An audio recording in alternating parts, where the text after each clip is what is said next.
方要听耶稣讲道。为什么会有这么多的人从各个地方？那个时候也没有 LINE， 也没有 FB， 他们是怎么也没有更没有电话，他们怎么知道？而是在之前，耶稣从他侍奉开始，四处去讲道，然后也医病，也赶鬼，这样子的一个消息，这样子很多的见证就这样传出去，所以很多人从各地来到加百农那个地方要找耶稣，要来亲耳听听这个耶稣到底讲了些什么，而不是一直都听别人说，总要从前风闻有你，如今总要亲眼看见你嘛哈。好，所以这一群人有一大群人这样子拥挤，从四面八方来到一个地方一个家里，不只是这一群渴慕的这一群想要聆听耶稣的人来到这里，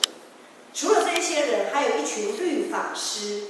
也就在今天读的经文，今天是从18节开始读，我们可以放到经文的那一个画面。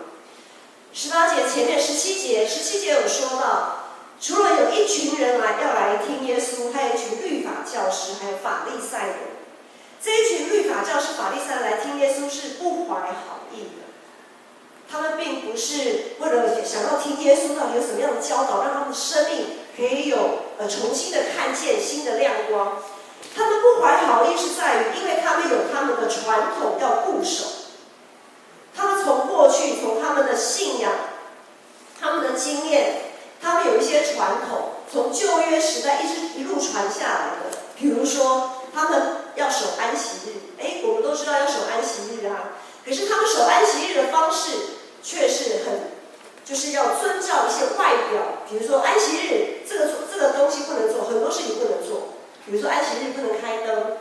安息日嘛，顾名思义，好像白纸黑字按着字面上的解释安息，就是只能坐着休息、睡觉、躺卧这样子。甚至于你要吃饭，你可能前一天就要先预备好，因为你连开个火，以前不是我们现在瓦斯炉一打就开火，不是，他们还要烧柴啊什么的，可是连这些都不能做。所以他们有很多其实已经不合时宜，而且这些不只是不合时宜，更不是符合上帝心意的这样子的守安息日。但是因为他们这一群律法教师一路上代相传的这一些规定法则，也让他们有在社会上，在他们的信仰团体里面有一定的地位。所以他们呢，因为前辈都这么说了嘛，他们就跟着这么做，然后他们也这样子去教导他们的后代。话说出去，这样传统固守了，他们也不能拆自己的台，对不对？也不能拿石头砸自己的脚，所以他们就是这一群是誓死保卫自己传统的人。所以他们在干嘛？他们就在听耶稣，你到底讲了些什么？因为耶稣在安息日医病赶鬼，已经触犯了他们的，我们讲说怒触天条啊。他们已经触犯了他们平常他们所教导的他们这些人觉得耶稣是来拆他们台的，有耶稣的存在让他们觉得非常的不安，他们的地位，他们所教导的可能会因此垮台、崩坏这样子，所以他们就是来听，从四面各地他们来听耶稣说：“你今天你到底要讲些什么？”他们在想说，今天如果耶稣讲跟他们的不符合，哇，那他们就赶快还要去漂白啊，去消毒啊，等等之类的，甚至于他们要把耶稣处死这样子。好，这是这个背景。这么多人在当时候的一个房子，大概可以容纳50个人左右站在一起，在那个房子里面。那在这一段经文，路加福音讲的这段经文呢，其实在马太、马可福音书也有相同类似的记载。在那个时候，在马太、马可福音书记载的这样子，有些人已经满了，屋子里面已经坐满了，已经坐不下了，有些人甚至已经坐到门口外面去了。这么多人，一点都没有争先恐后，这样子是很安静，大家自己找自己的位置坐下来，等耶稣开始要教导。就在这样子的一个氛围里面，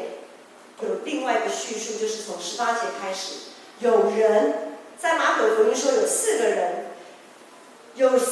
抬着褥子，这个褥子上面呢躺着一个摊子，好，有人用褥子抬成一个摊子，要抬进去放在耶稣的面前。这4个人从这个摊子的家里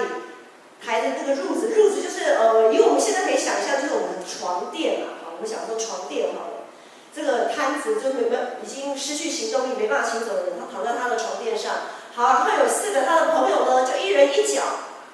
一人抬一脚，就抬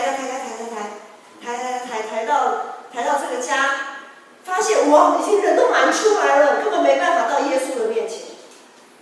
怎么办？人多进不去啊，就这样放着吗？反正人那么多挤不进去嘛，我们就已经尽力了，已经尽力从他们家，一路要从家里抬到这个地方，已经不容易了。好，进不去，怎么办？你会怎么办？挤进去。你原本已经做好了，让开，我们要进去，这样不是很破坏规矩吗？好，就人家也会觉得你很烦的，你要来你不早点来什么之类的。以轩你会怎么办？人都是人了，门口都满出来了，挤不进去了怎么办？我打过来收，或者是接过笑。还是想办法进去这样的嘛。那当然有一些人可能想说，好吧，那就先放在这吧。满出来我就站在门口外面，我就站在门口外面，然后摊子，然后也那个整个褥子连摊子就放在门口外面，就用遥远的这样子听耶稣讲话这样。不是，他们4个人不放弃，但是他们不是用借过让一让这样子挤进去，他们不是，他们从上了房顶。大家可以想，怎么上房顶？他们是从房子里的楼梯上房顶的。在巴勒斯坦那边的建筑他们的2楼，1楼上2楼，2楼的楼梯是从整个结构体的外面，讲说主建物的外面嘛，好，主建物的外面绕到2楼的房顶、屋顶，他们的屋顶，所以呢，他们就想到说啊，那我们从2楼抬到屋顶。抬到屋顶要干嘛？抬到屋顶，圣经说，抬到屋顶，然后呢，从屋瓦把它拨开、搬开。那个时候的房屋结构呢，都是用一些比较粗的树枝，还有一些比较粗的那些茎，藤蔓、茎类，把它搭在它们的大梁上，然后再用一些硬的土块，给它这样子拼凑这样子弄成屋顶的。不是这种坚固的水泥屋顶大家可以想象4个大人扛着一个褥子，上面还躺着个摊子，总共5个人的力量就在那边走啊。不会有一些不怕屋顶破洞掉下来吗？他们不怕，反正他们目的就是要上了房顶。上了房顶呢，问题就来了，耶稣在哪？他们算的还真准圣经说什么？他们上了房顶，从瓦间把他连褥子坠到当中，就是他们已经把那个什么瓦片啊，然后他们一些石块啊、树枝啊，都给它挪开，挖整个房顶上挖一个洞，然后呢，还想办法，当然你四个褥子的脚，你一定要用线给它绑起来，就像我们的投影布有没有？这个礼拜堂那么高，投影布上面那2条，它要垂下来，要有东西支撑啊，所以他们就还弄了4条绳子，然后把它坠到，还刚好就在耶稣的面前，这么刚好，不是坠到那边，不是坠到这边，刚好坠到这边如果耶稣站在这边的话，他们挖房顶，还挖的也没有 X 光机可以看到我们原来在哪边这样，坠得刚刚好。好，他们不辞辛劳，然后也不计代价，用想尽各样的方法，就是要把这个摊子坠到耶稣的面前。我们基督徒领受传福音的大使命，我们要把人带到耶稣的面前，就好像这4个人要把这个摊子带到耶稣面前。可是很多时候我们在传福音的时候，很多时候都看表面啊。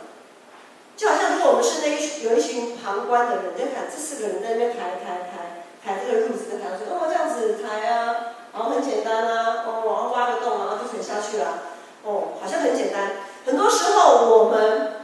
会去研究我们要用什么方式去传福音，我们要用什么？比如说，我们可能会去研究，这个褥子是什么厂牌的，好像还不错，蛮好，旁边还可以勾4个角之类的。然后呢，我们到哪里呢？可能需要转个弯，然后到哪里呢？数几步呢？刚好挖个洞垂下去，那个位置刚刚好。很多时候，我们传福音会去研究策略，会去看别的教会，觉得这个策略好像别的教会用的不错哦，我们也来试试看。我们在许多策略上下很大的功夫，比如说最近很盛行的幸福小组，还有再往前一点双翼然后有细胞小组啊，更往前一点就是 GON 啊，什么样很多的小组，从韩国啊，甚至于从新加坡啊，更早以前从这样子过来进到台湾，当然幸福小组是从南台湾这样子发展起来的。策略是好的，也是必要的，因为它可以将一群人有效的组织起来，完成我们讲说事半功倍的完成这样子传福音的使命。策略就好像一份礼物的外包装，它吸引人去把这个礼物打开来看看里面是什么。当人透过策略，透过这个外包装吸引人想要来一探究竟的时候，好，问题就来了，我们能展现怎样的生命，让这个看到礼物的人可以眼睛为之一亮？哇，真是个好东西呀！而不是包装拆了半天，包装很吸引人，我不晓得有没有这种经验，包装拆了半天，拆，满心期待，结果一看，不是这个我不晓得大家有没有那种落差的那种感觉过？我们是不是可以，当我们在使用一些策略的时候，我们到底要让我们带进来这些人看什么？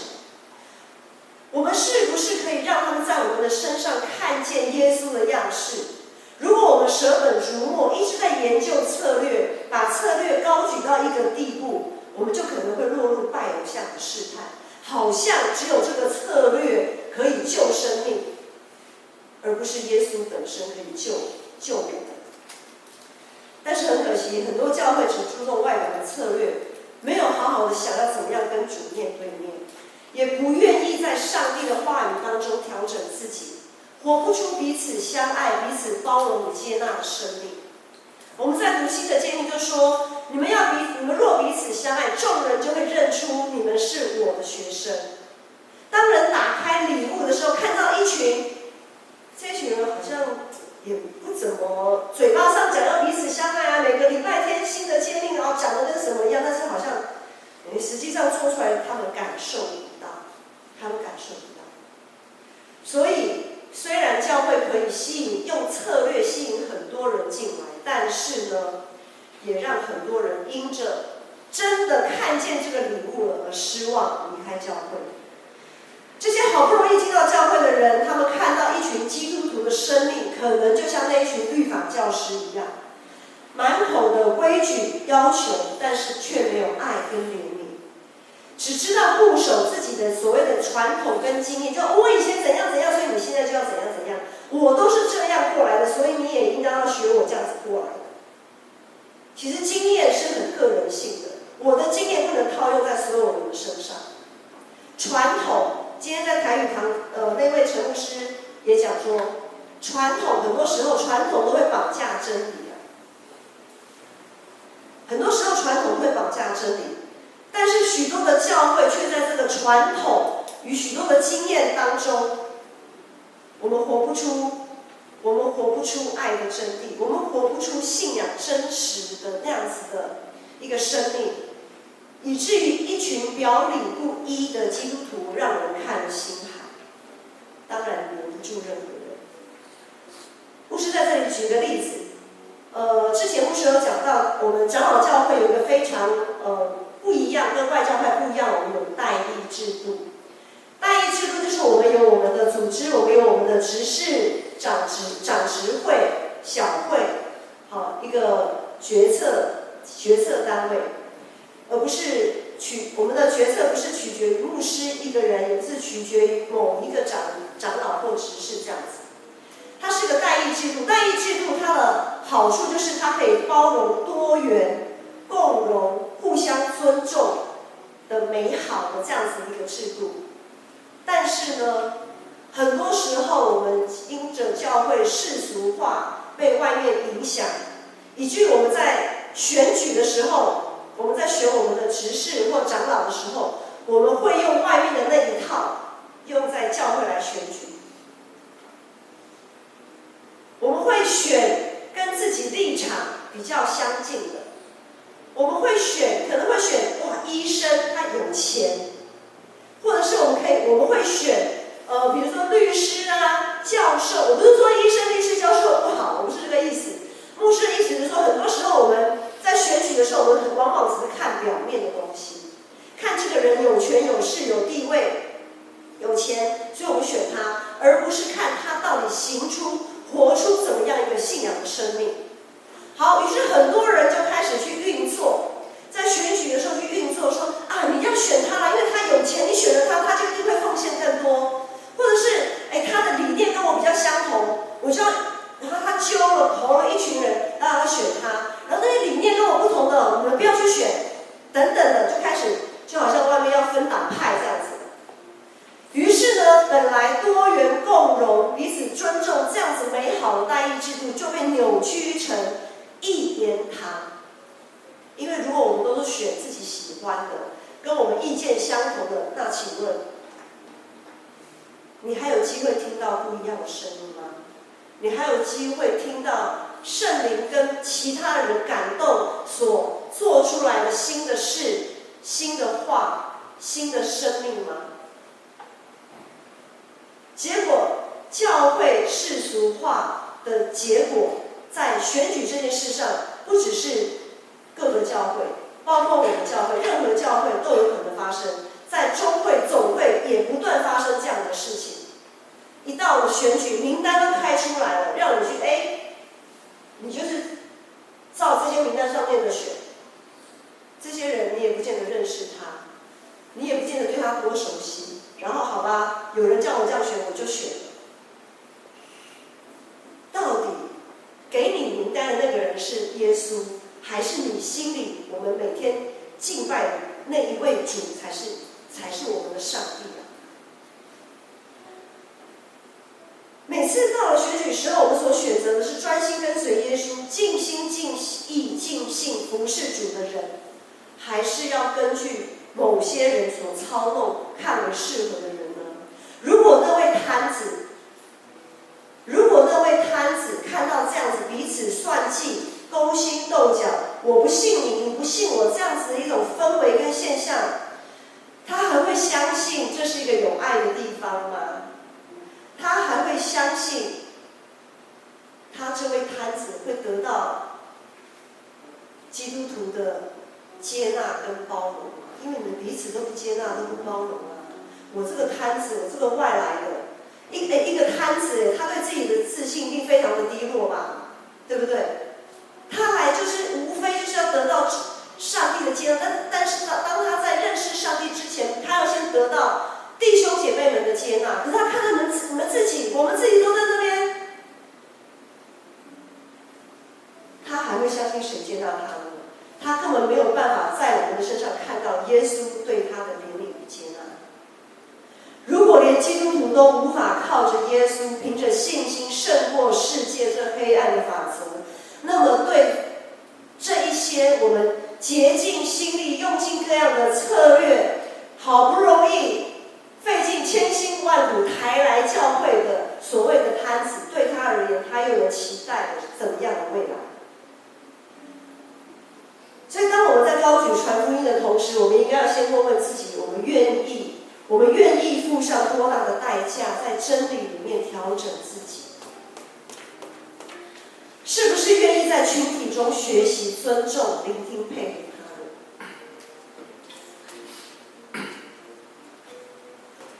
我想有一个传统，我刚才忽然有一个感动。我们有一个教会传统，就是之前牧师有讲过，所谓的你要结婚，我们基督徒结婚一定要跟非基督一定要同样跟基督徒结婚，那些不是基督徒的人，我们不能跟他结婚，因为信与不信不能同负一恶。这根本就是一个错误的教导，牧师之前都有讲过。可是有多少的基督徒被这个信条、被这个传统，根本就不是真理的传统绑架了，不晓得多少的世代。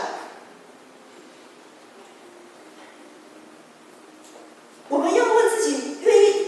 为了真理放下自己的经验跟传统，要放下多少？就像那4个抬着摊子的朋友，他们为什么可以正确无误的把这个摊子这样子，用上楼的，用挖房顶的，然后又很准确的坠到耶稣面前，而不是随便放的地方，有地方放就好了。他们的目标非常的明确因为他们知道，他们不是把摊子，他们不是让摊子看到他们这么热心肠。很多时候，我们带福音朋友来，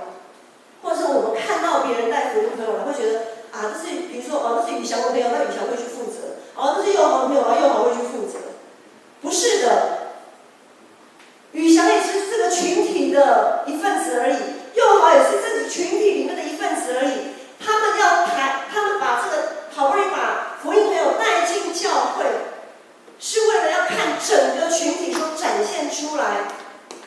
的样貌。这些样貌是根据真理，根据耶稣的教导，是要让他们可以很真实的跟耶稣面对面。而这是最困难的地方，因为我们往往会把一个人的信主推给某一个人，这是某一个人的责任。那谁，你怎么没有？你带来的朋友，你怎么没有给他带好还是等等之类的。我们忘记了，我们是信仰群体，我们是一家人。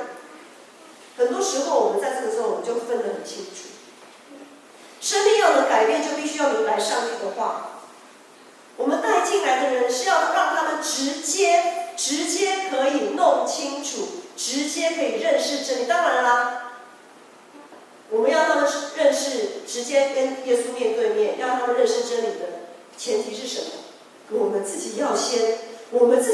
跟耶稣面对面，我们自己要先明白懂得真理，而不只是总是听那些二手资料，不总是听那些老生常谈，不是传统，不是经验。因为我不是说传统经验不好，我要再次的讲清楚，不要到时候拉出去说，不是说那个传统不重要，经验不重要，不是的。有些传统跟经验不符合真理，不符合真理的传统经验，我们要摒弃我们要给它抛弃。教会2000多年的历史，见证了许许多多传统跟经验如何绑架了真理。所以，何谓真理？我们必须要亲自去确认。我们要亲自去确认。像我们在推牧师来到建成这1年多来，我们推新眼光进度，我们按着逐章、逐卷、逐章、逐节，我们这样子去每日的读经也好，主日的讲道也好，还有团契的分享，应该只有青少契跟社青团契是最配合的也因为他们团契的性质不是说别的团契不好，是他们团契的性质是很适合，然后也很配合做这样子的研讨。圣经团契在每个礼拜4晚上，他们对上帝的话语有非常多很渴慕想要了解到底是怎么样一回事。像这个礼拜，也就是上个礼拜4，因为读经进度有讲到耶稣的教导爱仇敌。虽然牧师没有参加在他们当中，那传道回来，然后牧师听到了他们在爱仇敌这件事情上，他们有一些弄不太清楚。爱仇敌，按照白纸黑字，仇敌怎样人叫仇敌？就打你骂你，然后在背后捅你一刀的，出卖的，这种叫仇敌吗？可是那个时候，耶稣在教导爱仇敌的时候，这些仇敌不是指这些人，不是指我们想象中的这样子的仇敌。那个时候，因为在当时犹太社群，他们非常他们跟外邦人，就是不信上帝的那一些人，他们非常划清界限。他们觉得那些人是不圣洁的，因为他们不拜上帝，是不圣洁的，所以我们要跟他划清界限。那些人就是所谓的，在他们所谓群体之外的人，叫做仇敌。好，所以爱仇敌也代表说，我们要爱那一些还未信主的人，爱圈外的人，爱边缘人，那些失明的啊、瞎眼的、瘸腿的，然后被鬼附的，因为在那个时候，他们犹太社群会认为这些人一定是得罪上帝的，一定是得罪上帝，犯了什么罪哦，所以才会眼睛才会瞎掉啊，然后腿才会怎么样啊，等等之类的，所以他们非常鄙视那些人。可是耶稣说，你们要去爱他们，要爱邻舍如同自己，要去爱他们，要实践那些诫命，要身体力行去实践。所以耶稣紧接着就说，不要评断人，因为我们不能像挑水果一样去评断说，谁适合得救，谁不适合得救。有些年轻人，你们有没有去买过水果啊？很少。你们如果去买水果，就是去挑啊。最近那个冬天就是什么橘子啊，垫一垫它的重量啊，然后什么的，然后苹果有没有毁掉就是烂掉啦，我们要挑水果。可是传福音，耶稣说我们不能挑，因为福音是给普世的，神爱世人。圣经不是说神爱某些人，不是。神爱世人是没有条件的，可是很多时候我们传福音会变得有条件。我觉得这群人值得我们传，那群人看起来，我们不要浪费力气在他们身上。不是的，我们不能去评断人。好，然后第二个，我们再看到这四个朋友，摊子的这四个朋友，他们同心合意，排除万难的把摊子正确的带到耶稣面前。或许会觉得就抬东西上楼梯啊，上台阶啊，就好像搬家公司他搬一个长沙发，你在下面的人跟上面的人那个重，那个倾斜度啊、重量啊各方面就不一样嘛，对不对？好，或许我们在旁边看觉得很简单啊，反正就是按着角度嘛，你该调整、该站、该蹲、该怎么样，你就要去调整我们自己的身体。好，看起来很简单哦。但是如果我们的生命没有一个准确的目标，如果我们没有彼此合一相爱的心，我们可能会说，我们可能变成4个人在台的时候，可能不是互相合作、互相协调、互相沟通，而是互相指责。可能说，你用力一点嘛，我这边已经不行了耶。我看你那边你还游刃有余啊，可是你为什么你那边你要蹲下去一点？这4个人有抬过很重的家具上下楼梯的经验吗？有吧？在那个时候，其实真的是要互相配合，而且要常常不是顾着自己，而是要顾着别人是不是可以过得去。比如一个转弯，如果稍微体型稍微大一点，壮一点的人，可能一个转弯他可能会卡住，对不对？那其他人可能就要预先看到说，他会卡住的，所以我这边可能要再过来一点，我再施一点力，诸如此类的，是看见别人的需要，让不俊美的肢体让它更加的俊美，也就是强壮的人，你就可以多担一点重量，是不是？过得去的人，弯得过去的人，你就要多担负一些；那些如果弯不过去、卡住的人，你就要多担负他一点。大的要服侍小的，我们要多看别人的需要，强的要服侍弱的。一起同工的过程，重要的不是怎么去抬不是那些策略，而是我们要在那个过程当中呈现怎样的信仰态度。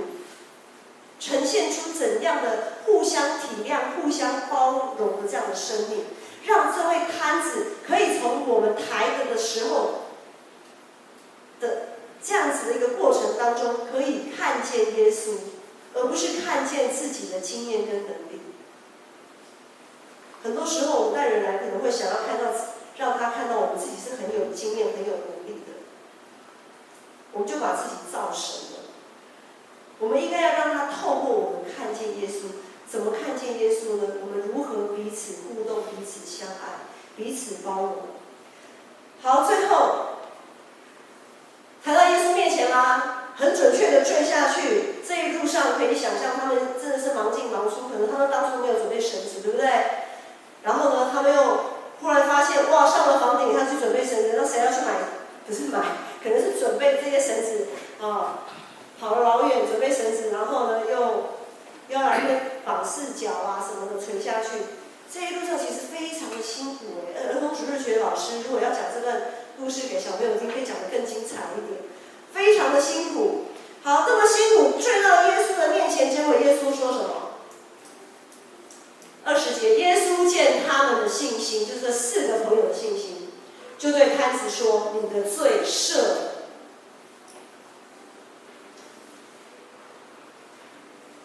你们读圣经读到这边，会不会觉得很傻眼？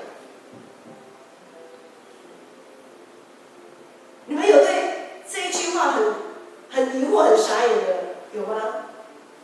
你们都不傻哦，有了终于就是你们都不傻，不觉得很疑惑吗？我这个摊子，耶稣医病赶鬼，神经到处行，结果下去你就跟我讲我的罪赦了，我的罪赦不赦？关我什么事？我还是不能起来走啊！我犯了什么罪啊？我已经那么可怜了，你还说我的罪赦了？我已经丢胸啊，你还补我一枪哦？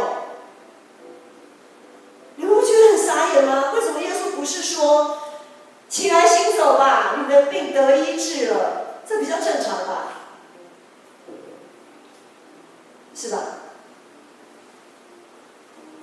当你们想要去参加什么医病特会的时候啊，你一定是有什么病，然后你们要去参加那个医病特会，然后牧师说啊，我现在要为那些什么什么好，比如心脏，不要讲心脏病的看不到。好，这些瘸腿、这些坐轮椅的上来到台前来，我为你们祷告得医治啊！然后呢，最后他就说：“你们的罪赦了，坐轮椅还是坐轮椅，还是撸着轮椅回去？不是傻眼吗？”在我们的祷告当中啊，我们要的是哪一种比较多？我们是要赦罪比较多，还是为了我们的生活上需要的立即改变比较多？我们是要为了我们可以更认识这位神比较多，还是我们可以马上考试有好成绩，马上有业绩做出来，然后病得医治，哪一种比较多？通常一般正常的情况下，我们都会选择病得医治，因为看得到，感受得到，可以立即改变、改善现在的生活状况。耶稣也不是很吝啬，他也没有说，好啦，我就是不医治你啊怎么样？耶稣其实是很大方的，好，但是耶稣这个时候他要挑战的是什么？耶稣他要挑战的是，他对我们的关心永远超过我们的想象，只是我们有没有看见耶稣的心意？他要我们从看重生活状态到看重生命的状态，因为一个人他可以得医治，但是得医治之后呢，他还是会面对死亡。你台大的医生再怎么样的权威，再怎么样的厉害，你医好的人总有一天也会走向死亡，所有的人都会走向死亡。但是如果耶稣说你的罪得赎了，我赦了你的罪，你就与我有份了，我们就不会经历死亡的痛苦，因为我们进到永生。对耶稣而言，赦罪比医治重要的多。因为赦罪是我们可以恢复跟上帝的关系，我们可以跟耶稣面对面。可是医治呢？医治就只是恢复行动力而已。可是恢复了行动力以后呢，可能我们就转头就走了。真理的道路。更多时候我们会失去方向，然后与耶稣渐行渐远。今天抬着摊子的这4个人，他们不只是有行动力，而且还有共同的心智，然后他们也知道要与耶稣面对面，要在真理上面要有更正确的认识跟可悟，所以他们把这个摊子带到耶稣面前。他们相信耶稣会用他的方式，用他的时间来做他的医治，来释放这位摊子。因为这4个人的信心跟合一，因为这4个人不断的在过程当中调整自己，才能将摊子正确无误的带到耶稣面前。只有信心跟合一，我们才能将人带到耶稣的面前，与他面对面。信心是来自上帝的话语，上帝的话语很重要，真的，弟兄姐妹。欢迎礼拜4晚上来到社经团契跟我们一起查经。如果礼拜4晚上不行，礼拜3查经祷告会也可以。我们不要总是对真理一知半解、懵懵懂懂的，甚至于毫无兴趣，或者是只想听自己想听的部分，而不想跟主耶稣面对面，接受他的挑战。很多时候，我们有许多的传统经验，让我们在听耶稣的话，在看圣经的时候听一半，看一半。就像那些法利赛人跟律法教师，总是硬着心不肯回头。如果我们对真理不了解，那我们的信心从何而来呢？如果我们对真理不了解，那我们又如何照着这样子去行呢？信心来自上帝的话，合一来自遵行他的话。所以不论是信心还是合一，核心都是真理，都是主耶稣的教导，都是上帝的话。如果我们不在这个真理上扎根，不用真理调整我们的生命，只是一直想策略，想要带人进来，我们仍旧只会陆陆续续看着许多人在教会进进出出，留也留不住。这是整体我们基督徒面对的问题，因为在台湾，基督宗教的人为什么这么多几十年来，我们的人数比例始终没有突破，始终是一样的。要想出策略非常的简单，但是要与主面对面却非常的困难，因为与主面对面好像会被主看穿我们的心怀意念。当我们接近在谈话的时候，四目相对的时候，闪躲不掉了。但是福音好处就是，当我们跟耶稣面对面的时候，耶稣就会知道你的需要，然后你也会从耶稣的眼中看到，你是完全被他完全接纳的。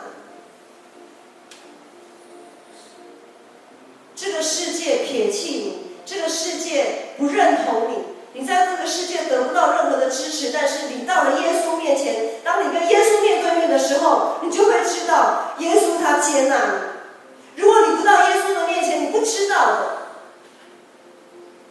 你不会知道耶稣接纳你，是非常的可惜。这是你的机会，这是我们每一个人的机会。即便我们是基督徒了，或者我们已经好几代的基督徒了，我们都需要常常跟耶稣面对面。求主赦免我们常常爱世界更胜于爱耶稣。求主赦免我们常常选择传统跟经验更胜于选择耶稣的心意。求主赦免我们爱自己的法则更胜于爱耶稣的教导，以至于我们无法保守在圣灵里的合一。求圣灵帮助我们能够诚实的与主面对面，单单的寻求他。我们一起起立唱这首回应诗歌。我们每一天我们都需要耶稣，我们需要在耶稣的眼神里，在他的心意里知道我们是他所爱的。他说孩子，你的罪赦了。他说孩子，你的罪赦了。我们可以重新恢恢复跟主亲密的关系。我们每一天都需要耶稣。这个世界抛弃了你，但是只有耶稣基督接纳了你。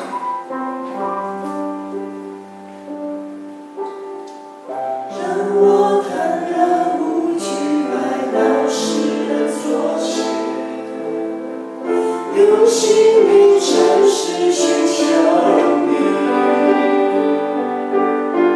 亲爱的天父，我何等的需要你，需要更多你的同在，在我生命。主耶稣说，你的罪赦了。让我坦然无惧来到世人所需，用心灵诚实寻求你。亲爱的天父，我何等地需要你，需要更多你的同在，在我生命。主啊，每一天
们的罪赦了，你们可以重新与我连结，重